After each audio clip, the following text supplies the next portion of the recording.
উত্তরপ্রদেশে র্যাপিড রেলের চলাচল শুরু হয়েছে। অনেকে র্যাপিড রেলকে র্যাপিড মেট্রো বলে।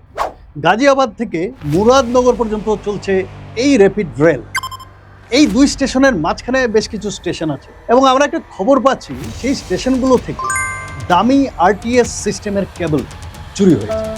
ভাবুন, আরটিএস সিস্টেমের কস্টলি কেবল চুরি হয়ে গেছে দেদার উত্তরপ্রদেশের এই স্টেশনগুলো। চুরি গেছে 40 মিটারের কেবল। মনে হচ্ছে তো মাত্র 40 মিটার।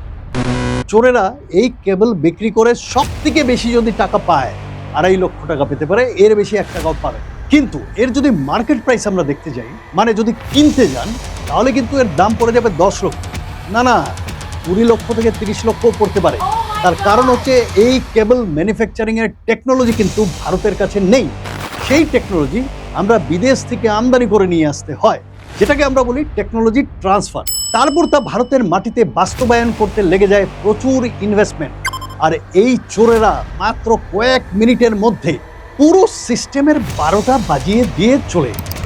মাঝে মাঝে আমার কি মনে হয় জানেন, আমরা এই নিউ টেকনোলজি অ্যাডপশন ডিজার্ভ করি। এই ঘটনা উত্তরপ্রদেশে, উত্তম প্রদেশে।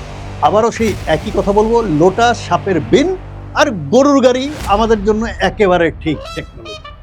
আপনারা কি বলছেন কমেন্ট করে জানাবেন। হ্যাঁ, যাওয়ার আগে চ্যানেলটি সাবস্ক্রাইব, লাইক, কমেন্ট অবশ্যই করে যাবেন। ভালো থাকবেন, নমস্কার।